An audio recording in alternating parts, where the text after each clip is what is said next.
بسم اللہ الرحمن الرحیم۔ شروع کرتا ہوں اللہ کے پاک نام سے جو بہت بڑا مہربان نہایت رحم والا ہے۔ دوستو، بہنوں، بھائیو، بزرگوں، السلام علیکم ورحمۃ اللہ وبرکاتہ۔ ہمارے اسلامک چینل طریق اسلام میں ہم نے یہ سلسلہ پروگرام رکھا ہے جو حیرت انگیز واقعات کی سیریل کی آج 58 نمبر قسط ہے۔ تو دوستو، پیارے ناظرین، پوری تاریخ میں بہت سی قومیں عظمت کی طرف بڑھی اور پھر روئے زمین سے مٹ گئی۔ کچھ اپنی طاقت کے لیے مشہور تھے، کچھ اپنی دولت کے لیے اور کچھ اپنی ترقی یافتہ تہذیبوں کے لیے۔ پھر بھی ان کی طاقت کے باوجود وہ تباہ ہو گئے کیونکہ انہوں نے اللہ تعالیٰ سے منہ موڑ لیا تھا اور اس کی ہدایت کو جھٹلایا۔ ان بھولی بسری قوموں میں ایک پرسرار قوم بھی ہے جس کا ذکر قرآن پاک میں صحابہ الراس کے نام سے جانا جاتا ہے۔ ان کی کہانی خوشحالی، فریب، تکبر اور بالآخر مکمل تباہی کی ہے۔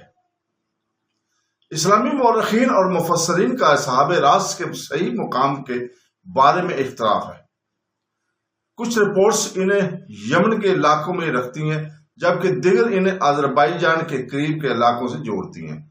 اگرچہ ان کا صحیح محل وقوع غیر یقینی ہے، لیکن جو بات واضح ہے وہ یہ ہے کہ وہ ایک خوبصورت اور زرخیز وادی میں رہتے تھے جس میں بے شمار وسائل موجود تھے۔ ان کی زمین سرسبز باغوں، بہتی ندیوں، زرخیز میدانوں اور شاندار عمارتوں سے بھری پڑی تھی۔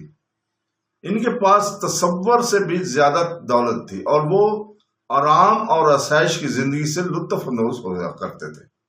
انہوں نے جو آبپاشی کے نظام بنائے، ان سے پانی کو ان کی زمین کے ہر کونے تک پہنچنے کا موقع ملا، جس سے ان کی وادی میں تبدیل ہو گیا جسے بہت سے لوگ زمین پر جنت کا تصور کیا کرتے تھے۔ تاہم خوشحالی اکثر ایک امتحان بن جاتا ہے۔ لوگ اللہ تعالیٰ کی نعمتوں کا شکر ادا کرنے کی بجائے رفتہ رفتہ دنیاوی چیزوں سے وابستہ ہو جاتے ہیں۔ وقت گزرنے کے ساتھ ساتھ وہ اپنے خالق کو بھول گئے، اللہ تعالیٰ کو بھول گئے اور تخلیق شدہ اشیاء پر بھروسہ کرنے لگے۔ ان کے شہر کے بیچوں بیچ ایک بہت بڑا درخت ہوا کرتا تھا۔ مختلف روایات کے مطابق یہ دیودار کا ایک بڑا درخت تھا جو ارد گرد کی زمین کی تزائیں کے اوپر بلند تھا۔ اس کی شاخیں آسمان تک پھیلی ہوئی تھی اور اس کے سائے میں نسلوں کی نسلیں پروان چڑھتی تھیں۔ جیسے جیسے سال گزرتے گئے درخت کی تعریف آہستہ آہستہ تہذیب میں بدل گئی اور تہذیب آخر کار عبادت میں بدل گئی۔ لوگ ماننے لگے کہ درخت میں خدائی طاقتیں موجود ہیں۔ وہ اس درخت کا بادشاہ کہتے تھے، درختوں کا بادشاہ کہا کرتے تھے اور اسے مقدس سمجھتے تھے۔ درخت ارد گرد ایک بڑا تالاب بنایا اور پورے علاقے کو مقدس قرار دے دیا گیا۔ درخت کے ارد گرد بہنے والے پانی کو کچھ خاص سمجھا گیا اور لوگوں میں عجیب و غریب عقائد پھیلنے لگے۔ ان کا دعویٰ تھا کہ یہ پانی صرف مقدس درخت کا ہے اور عام لوگوں کو اسے آزادانہ طور پر استعمال کرنے کا کوئی حق حاصل نہیں ہے۔ خوف اور توہم پرستی معاشرے میں گہری جڑیں پکڑتی چلی گئی۔ لوگوں کا خیال تھا کہ جو بھی ان مقدس قوانین کی خلاف ورزی کرے گا اسے سخت سزا ملے گی۔ نتیجن وہ اللہ تعالیٰ سے زیادہ ڈرنے والے درخت سے ڈرنے لگے۔ ہر سال لوگوں نے اپنے جھوٹے دیوتا کے لیے ایک عظیم الشان تہوار منایا اور یہ ان کے معاشرے کا سب سے اہم واقعہ بن گیا۔ تقریبات میں شرکت کے لیے پورے علاقے سے مرد اور خواتین اور بچے جمع ہوتے۔ لوگ مہنگے ریشم کے کپڑے پہنتے، اپنے آپ کو سونے کے زیورات سے آراستہ کرتے اور درخت کے سامنے پیش کرنے کے لیے قربانیاں تیار کرتے۔ اور درخت کے سامنے پیش کرنے کے لیے جو قربانیاں تیار کرتے، ماحول جوش اور خروش، موسیقی اور تہواروں سے بھرا ہوا تھا۔ جیسے جیسے ہجوم درخت کے گرد جمع ہوتا، وہ اس کے آگے جھکتے اور اس سے برکت حاصل کرنے کی کوشش کرتے۔ روایات کے مطابق ان تقریبات کے دوران درخت کے تنے سے ایک پرسرار آواز نکلتی تھی آواز لوگوں کو مخاطب کر کے بتاتی کہ ان کی عبادت قبول ہو گئی ہے اور ان کا خدا ان سے راضی ہو ہے۔ یہ سن کر لوگ اور بھی خوش ہوتے اور خوشیاں مناتے اور انہیں یقین تھا کہ درخت ان سے بات کر رہا ہے۔ تاہم اسلامی روایات بتاتی ہیں کہ یہ آواز درخت کی سی نہیں آئی، بلکہ یہ شیطان کا فریب تھا، جس نے لوگوں کو گمراہ کرنے اور جھوٹی عبادت سے لگاؤ مضبوط کرنے کے لیے اس طریقے کو استعمال کیا۔ جیسے جیسے بت پرستی پورے معاشرے میں پھیلی، اخلاقی فساد بھی بڑھ گیا، سالانہ تہوار زیادتی اور گناہ کے موقع بن گئے، لوگ تفریح اور دنیاوی لذتوں کی جنون میں مبتلا ہو گئے، سچائی کی تعلیمات کو نظر انداز کر دیا گیا، جبکہ جھوٹ اور توہم پرستی اور ان کی ثقافت کی بنیاد بن گئی۔ قوم باہر سے خوشحال دکھائی دیتی تھی، لیکن روحانی طور پر اندھیروں میں ڈوبی ہوئی تھی۔ اس کے باوجود اللہ تعالیٰ نے اپنی لامحدود رحمت سے انہیں ہدایت کے بغیر نہیں چھوڑا۔ اللہ تعالیٰ نے ان کے پاس ایک نبی بھیجا جو انہیں ایک سچے خدا کی عبادت کی طرف بلانے کے لیے۔ متعدد تاریخی روایت کے مطابق یہ نبی حضرت حنظلہ بن صفوان علیہ السلام تھے۔ اسے اللہ تعالیٰ نے اپنی قوم کی رہنمائی اور تباہی سے بچانے کے لیے چنا تھا۔ ان کے درمیان کھڑے ہو کر توحید کا پیغام دیا انہوں نے انہیں یاد دلایا کہ جس درخت کی وہ پوجا کرتے تھے وہ نہ تو سن سکتا ہے اور نہ ہی دیکھ سکتا ہے، یہ نہ کسی کو فائدہ پہنچا سکتا ہے اور نہ نقصان پہنچا سکتا ہے۔ انہوں نے انہیں بتایا کہ صرف اللہ تعالیٰ ہی جو آسمانوں اور زمین کا خالق ہے عبادت کا مستحق ہے۔ درخت بذات خود اللہ تعالیٰ کی مخلوقات میں سے ایک تھا۔ برسوں تک حضرت حنظلہ علیہ السلام اپنی قوم کو حق کی طرف بلاتے رہے۔ انہوں نے صبر، حکمت اور خلوص کے ساتھ بات کی۔ کچھ لوگوں نے اس کی بات سنی، لیکن اکثریت نے ان کے پیغام کو مسترد کر دیا۔ مذہبی رہنماؤں کو اپنے اثر و رسوخ کھونے کا خدشہ تھا، جبکہ امیر طبقے کو خدشہ تھا کہ ان کا اختیار کمزور ہو جائے گا۔ بادشاہ خود نبی کو قائم شدہ نظام کے لیے خطرہ سمجھتا تھا، اس کے باوجود نبی ثابت قدم رہے اور لوگوں کو صرف اللہ تعالیٰ کی عبادت کی دعوت دیتے رہے۔ مخالفت میں اضافہ ہوا تو حضرت حنظلہ علیہ السلام نے اللہ کی طرف دعا کی۔ اس نے اللہ سے اس بت کے جھوٹ کو ظاہر کرنے کی درخواست کی جس نے اتنے عرصے سے لوگوں کو دھوکہ دیا تھا۔ اس کے فوراً بعد ایک شاندار واقعہ رونما ہوا۔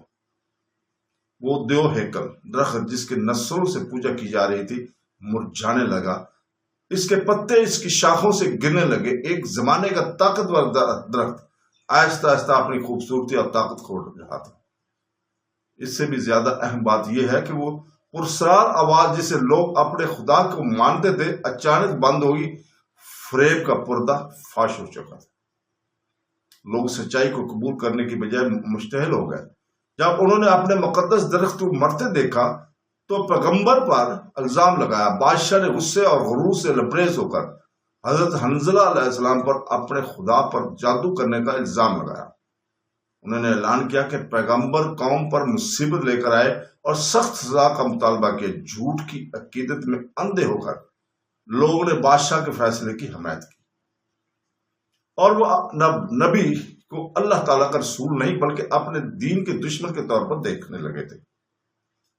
اس کی قسمت کا تعین کرنے کے لیے ایک اجتماع منعقد ہوا۔ مختلف سزاؤں پر بحث کی گئی، لیکن آخر کار وہ ایک ظالمانہ اور ہولناک منصوبے پر طے پا گئے اور وہ چاہتے تھے کہ اس کی موت کسی ایسے شخص کے لیے ایک انتباہ کے طور پر کام کرے جو مستقبل میں ان کے عقیدہ کو چیلنج کر سکتا ہے۔ ایک گہرا کنواں تیار کیا گیا اور نبی کو لوگوں کے سامنے لایا گیا۔ سب کچھ برداشت کرنے کے باوجود حضرت حنظلہ علیہ السلام اپنے ایمان پر قائم رہے۔ انہوں نے اپنے مشن کو ترک نہیں کیا اور نہ ہی اس کو دھمکیاں دینے والے سے ڈرا۔ اس کا بھروسہ صرف اللہ تعالیٰ کی ذات پر تھا۔ لوگوں نے اسے گہرے کنویں میں اتار دیا۔ آہستہ آہستہ اوپر کی روشنی غائب ہوگی۔ جب وہ اندھیرے میں اترتا گیا، ایک بار جب وہ نیچے پہنچ گیا، انہوں نے ایک بڑے پتھر سے افتتاحی مور لگا دی، اس کے اوپر رکھ دیا نبی کو زندہ دفن کر دیا گیا۔ یہ ناقابل تصور ظلم کا جرم تھا۔ وہی آدمی جس نے انہیں بچانے کی کوشش میں برسوں گزارے تھے، اب زمین کے نیچے ان لوگوں کے ہاتھوں قید ہو گیا جن کی وہ رہنمائی کرنے کی کوشش کر رہا تھا۔ جب لوگوں نے جشن منایا جس کو اپنی فتح سمجھتے تھے، حضرت حنظلہ علیہ السلام نے دعا میں آواز بلند کی، کنویں کے اندھیرے سے اللہ تعالیٰ کو پکارا۔ اس نے اپنی قوم کے انکار کی شکایت کی اور اللہ تعالیٰ سے اس کی اور ان کے لوگوں کے درمیان فیصلہ کرنے کی درخواست کی جنہوں نے حق کا انکار کیا تھا۔ اللہ ہر دعا کو سنتا ہے، خاص کر مظلوم کی دعا۔ آخرکار نبی کی آواز خاموش ہوگی اور لوگوں نے گمان کیا کہ وہ مر گیا۔ انہیں یقین تھا کہ ان کا مسئلہ ہمیشہ کے لیے حل ہو گیا، تاہم ان کی سب سے بڑی آفت ابھی شروع ہوئی تھی۔ نبی کی وفات کے فوراً بعد آسمان پر عجیب و غریب نشانیاں ظاہر ہونے لگی، ماحول بدل گیا اور پورے شہر میں خوف پھیل گیا۔ پوری وادی میں تیز ہوائیں چلنے لگی، سیاہ بادل سر پر جمع ہو گئے اور ان کے قدموں تلے زمین کانپنے لگی۔ لوگوں نے محسوس کیا کہ کچھ غیر معمولی ہو رہا ہے، لیکن وہ اسے اللہ تعالیٰ کی طرف سے وارننگ کے طور پر پہچاننے میں ناکام رہے۔ پھر عذاب آیا، وہ دریا جو کبھی فخر اور عبادت کا ذریعہ ہوا کرتا تھا، دہشت گردی کا باعث بن گیا، دہشت کا باعث بن گیا۔ انہوں نے جن نعمتوں کو معمولی سمجھ لیا تھا وہ اب ان کی مدد نہیں کر سکتے تھے۔ آسمان تاریک ہو گیا، اس تشدد طوفان پورے ملک میں پھیل گئے اور ہر طرف سے تباہی نے انہیں گھیر لیا۔ مختلف روایت کے مطابق قوم پر ایک ہولناک عذاب نازل ہوا اور اس کی راہ میں آنے والی ہر چیز کو کھا گیا۔ وہ شاندار محلات جو ان کے طاقت کی علامت تھے وہ مہدم ہو گئے۔ وہ خوبصورت باغات جو کبھی پھلے ہوئے تھے، پھلے پھولے ہوئے تھے، تباہ ہو گئے۔ جس دولت پر ان کا بھروسہ تھا وہ غائب ہو گئی۔ جس بادشاہ نے نبی کی موت کے حکم دیا تھا وہ اپنے آپ کو نہ بچا سکا۔ جن جھوٹے معبودوں کی وہ پرستش کیتے تھے، پوجا کرتے تھے، کوئی تحفظ فراہم نہیں کرتے تھے، تھوڑے ہی عرصے میں پوری تہذیب کا صفایا ہو گیا۔ جب سزا ختم ہوئی تو وادی میں خاموشی چھا گئی۔ تہوار جا چکے تھے، موسیقی چلی گئی تھی، ہجوم غائب ہو چکا تھا۔ وہ شہر جو کبھی جشن سے گونجاتا تھا کھنڈرات کی سرزمین بن گیا۔ صرف ٹوٹے ہوئے پتھر اور لاوارث باقیات اس بات کی گواہی دے رہی تھی کہ وہاں کبھی ایک عظیم قوم رہا کرتی تھی۔ اللہ تعالیٰ نے قرآن پاک میں عاد اور سمود جیسی تباہ شدہ قوموں کے درمیان اصحاب الراس کا ذکر کیا ہے۔ ان کی کہانی ایک یاد دہانی کے طور پر کام کرتی ہے۔ کوئی بھی قوم پہلے ہدایت اور تنبیہ حاصل کیے بغیر تباہ نہیں ہوتی۔ اللہ تعالیٰ رسول بھیجتا ہے، توبہ کے مواقع دیتا ہے اور اپنی مخلوق کو نشانیاں دکھاتا ہے، لیکن جب لوگ تکبر پر قائم رہتے اور سچائی کو مسترد کرتے ہیں تو وہ اپنے اوپر تباہی لانے کا خطرہ مول لیتے ہیں۔ اصحاب راس کی کہانی محض ماضی بعید کی کہانی نہیں ہے، یہ ہر نسل کے لیے ایک سبق ہے۔ یہ ہمیں یاد دلاتی ہے اس کی کہانی کہ اللہ تعالیٰ کے اوپر رکھی ہوئی کوئی بھی چیز بت بن سکتی ہے۔ دولت، طاقت، حیثیت، خواہشات اور دنیاوی لگاؤ لوگوں کو اپنے خالق کی عبادت سے ہٹا سکتے ہیں۔